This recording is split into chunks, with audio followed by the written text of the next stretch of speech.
Hai semuanya, selamat datang di tutorial geografi saya course kelima, atmosfer dan dampaknya terhadap kehidupan. Buat kalian yang baru pertama kali mendengarkan channel saya, welcome and hope you really enjoy this. Dan buat kalian yang sebelumnya sudah pernah mendengarkan channel saya sebelumnya, welcome back and thank you so much for keeping up with me.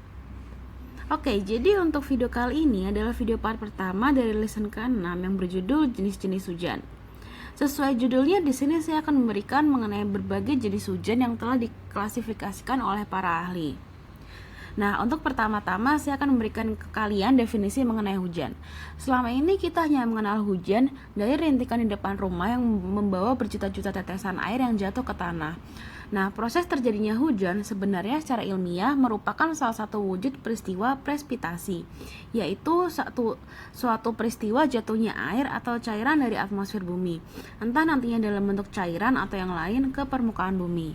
Dengan adanya lapisan atmosfer yang tebal, sehingga bisa memenuhi suhu yang mencapai sangat tinggi dan letaknya di atas permukaan bumi. Selain itu, hujan juga bisa diartikan dalam wujud suatu proses kondensasi, yakni adanya perubahan wujud dari benda cair menjadi benda padat yang dalam bentuk awan, yang mana memiliki massa cukup berat sehingga akan jatuh ke atas bumi dalam bentuk hujan. Keadaan udara yang dingin atau bersuhu rendah juga berperan penting dalam penjatuhan hujan di atas bumi. Selain itu, keadaan uap air yang terus bertambah tidak menentu menjadikan bentuk tetesan air hujan menjadi bervariasi. Ada tetesan besar dan juga ada pula tetesan yang kecil. Nah, dalam lesson kali ini, hujan diklasifikasikan menjadi 7 jenis. Dan dalam part 1 ini, saya akan memberikan penjelasan mengenai hujan siklonal, orografis, frontal, dan yang terakhir adalah hujan muson. Untuk sisanya akan saya jelaskan di part selanjutnya. Yang pertama adalah hujan siklonal. Hujan siklonal terjadi karena adanya udara yang panas, suhu lingkungan yang tinggi, serta bersamaan dengan angin yang berputar-putar. Biasanya terjadi di daerah yang dilewati oleh garis hayal khatulistiwa atau ekuator. Hal ini disebabkan karena adanya pertemuan antara angin pasat timur dengan angin pasat tenggara. Setelah angin tersebut naik, lalu akan mengumpal di atas yang menjadi awan yang berada di garis ekuator. Setelah awan tersebut sampai pada titik jenuhnya, hujan itu akan mengawali dengan mendung yang sangat gelap. Nah, setelah itu barulah turun hujan. Hujan siklonal ini memiliki beberapa karakteristik tertentu. Yang pertama, dia terjadi setelah cuaca yang sangat panas dan juga setelah angin yang berputar-putar. Diawali dengan mendung yang sangat gelap, terjadi di daerah yang dilalui oleh garis khatulistiwa atau garis ekuator. Biasanya yang turun merupakan hujan yang sangat deras disertai dengan angin berputar-putar. Kemudian yang terakhir biasanya tidak berlangsung dalam waktu yang lama atau hanya berlangsung dalam waktu yang sebentar saja. Untuk terjadinya proses hujan siklon dapat dikronologikan sebagai berikut. Di daerah yang dilalui oleh garis khatulistiwa atau garis ekuator, terjadilah pertemuan antara angin pasat timur dengan angin pasat tenggara. Nah, kedua angin pasat tersebut akan bertemu, naik ke atas, dan mengumpal menjadi sebuah awan. Hal ini juga terjadi di daerah di sekitar garis khatulistiwa. Nah, awan tersebut kemudian mengalami suatu titik jenuh ketika berada di atas. Awan yang mengalami kejenuhan tersebut akan berubah menjadi mendung yang sangat gelap dan kemudian terjadilah hujan. Hujan siklonal ini juga memiliki beberapa manfaat. Yang pertama, untuk menetralisir cuaca panas yang diakibatkan pertemuan angin pasat timur dengan angin pasat tenggara. Angin pasat timur laut yang bertemu dengan angin pasat tenggara memberikan dampak cuaca yang panas yang dapat dirasakan langsung oleh manusia dan juga binatang-binatang. Nah, terjadinya hujan ini merupakan suatu bentuk atau wujud dari penetralan suhu yang panas tersebut. Suhu yang panas akan dinetralisir oleh hujan yang turun dengan derasnya, sehingga cuaca berubah menjadi segar. Kemudian menghilangkan awan hitam yang pekat. Hujan siklonal merupakan hujan yang diawali dengan adanya awan hitam yang sangat gelap. Guyuran air hujan siklonal ini akan cepat mengusir keberadaan awan hitam tersebut. Hal ini karena awan tersebut banyak mengandung uap air. Ketika air hujan turun, maka air yang turun tersebut akan mengurangi uap air yang terkumpul di awan gelap sebelumnya. Sehingga awan yang gelap tersebut lama-kelamaan akan berkurang kegelapannya lalu berubah menjadi cerah kembali. Selanjutnya, ia dapat berfungsi sebagai penetralisir udara di bumi, dan yang terakhir, menyirami tanaman yang ada di bumi. Nah, selain manfaat, hujan siklon juga memiliki beberapa dampak negatif.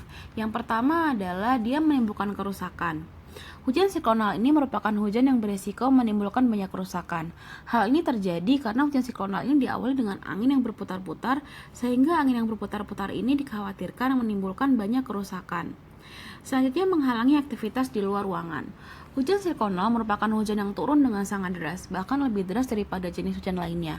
Hal ini tentu saja akan menghalangi aktivitas manusia di luar ruangan karena saking derasnya. Selanjutnya yang terakhir adalah menimbulkan banyak genangan.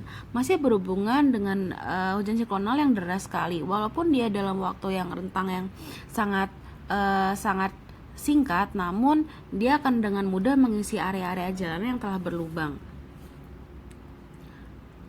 Jenis hujan selanjutnya adalah hujan orografis.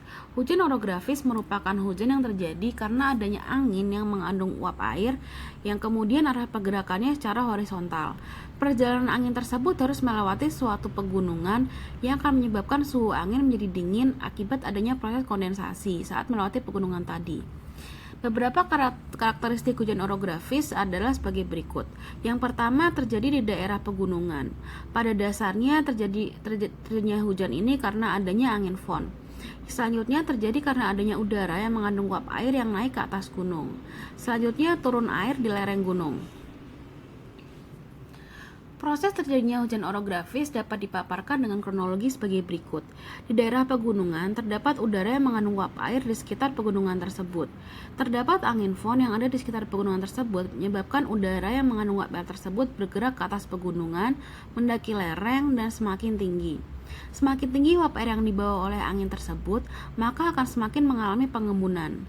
Hal ini terjadi karena udara di atas semakin dingin, sehingga uap air yang melintas di sana akan mengalami pengembunan atau kondensasi. Pengembunan atau kondensasi ini akan membentuk suatu awan hitam. Setelah mengalami kejenuhan, titik-titik air yang ada di atas akan mengalami kejenuhan sehingga menurunkan kandungan air yang ada di dalamnya. Titik-titik air yang jatuh inilah yang disebut dengan hujan. Hujan yang terjadi disebut dengan hujan orografis. Nah, hujan orografis juga memiliki manfaat. Yang pertama, membasahi tanah pegunungan, menyuburkan tanaman, memberikan suhu udara yang segar, membersihkan udara di daerah pegunungan, menyimpan cadangan air bersih di daerah pegunungan, dan juga memberikan cadangan air minum. Namun, dia juga memberikan beberapa dampak. Yang pertama, merusak tanaman, membusukkan akar tanaman-tanaman, matinya sumber bahan makanan bagi binatang, dan juga merusak tempat tinggal bagi binatang. Jenis hujan yang ketiga adalah hujan frontal. Hujan jenis ini biasa terjadi karena ada pertemuan antara massa udara yang dingin dan suhu yang rendah dengan massa udara yang panas dengan suhu yang tinggi. Saat bertemu, suhu udara yang rendah dan massa udara yang dingin lebih berat dari suhu yang tinggi dan udara yang panas. Ini menyebabkan uap yang ada di bawah udara dingin akan jatuh dengan lebat di atas permukaan bumi. Biasanya perbedaan kedua massa tersebut bertemu di bidang front, yakni salah satu tempat yang paling mudah terjadi kondensasi dan pembentukan awan. Itulah mengapa hujan ini dinamakan hujan front. Biasanya hujan front terjadi di daerah yang berada pada letak astronomis lintang sedang atau pertengahan lintang utara dan selatan. Jika daerah yang beriklim tropis mengalami hujan ini, maka yang keluar bukan sekedar hujan biasa, tapi bisa sampai hujan es.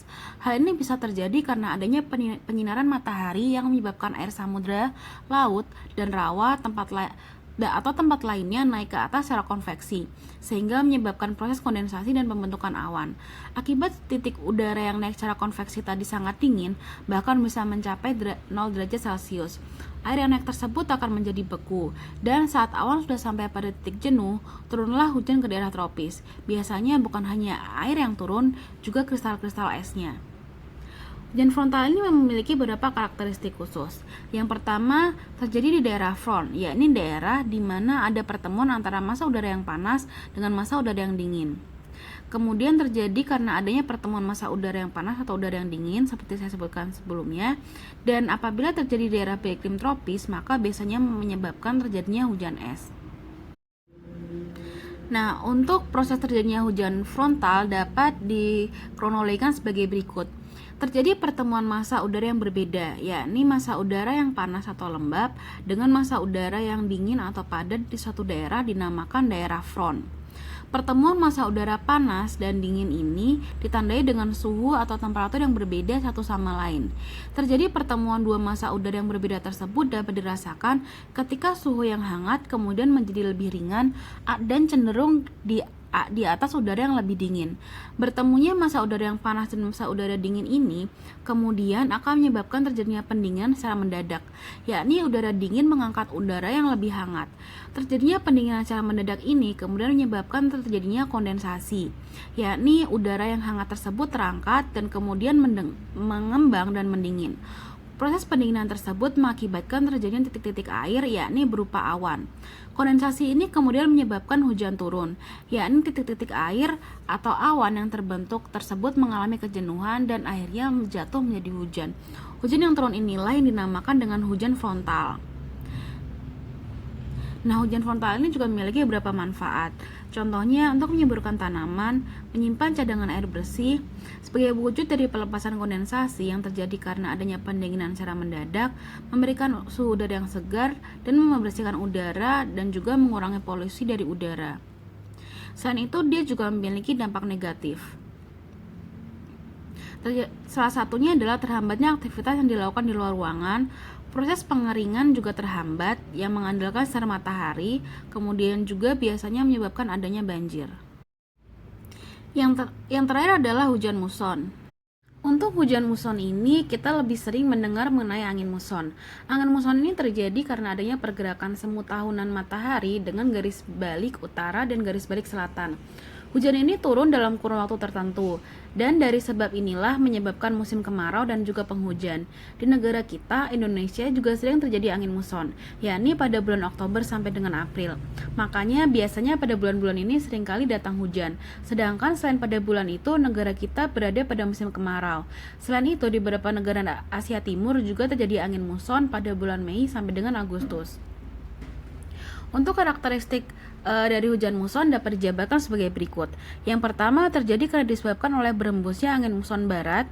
Biasa terjadi rutin atau setiap hari disebabkan sebagai musim penghujan. Kemudian biasanya terjadi selama 6 bulan lamanya. Terjadi pada bulan Oktober hingga Maret dan terjadi rata-rata di seluruh wilayah Indonesia. Untuk kronologi terjadinya hujan muson dapat dijabarkan sebagai berikut. Kedudukan matahari yang berada di belahan bumi selatan biasanya itu antara bulan Oktober dan juga hingga Maret. Karena kedudukan matahari yang berada di belahan bumi selatan ini, maka daerah yang dekat dengan matahari itu ada di sekitar benua Australia. Akibatnya, suhu yang dimiliki benua Australia lebih tinggi daripada suhu yang ada di benua Asia. Karena daerah yang punya suhu lebih tinggi mempunyai tekanan yang lebih rendah, maka dapat dikatakan bahwa benua Australia memiliki tekanan minimum dan yang punya tekanan maksimum adalah benua Asia. Adanya udara yang bergerak dari tekanan tinggi menuju tekanan rendah, berarti hal itu mengindikasikan adanya angin yang berembus dari benua Asia menuju benua Australia. Angin tersebut melewati banyak sekali samudra sehingga banyak mengangkut banyaknya uap air. Nah, ketika melewati Indonesia, uap air tersebut mengalami kejenuhan dan akan turun sebagai hujan. Hujan inilah yang dinamakan dengan hujan muson. Hujan muson juga memiliki berbagai manfaat. Yang pertama, menambah persediaan air dan menyuburkan tanaman, membuat udara di sekitar hujan menjadi lebih sejuk. Kemudian ini merupakan salah satu musim yang ditunggu oleh para petani. Nah, sedangkan hujan muson juga memiliki beberapa dampak negatif.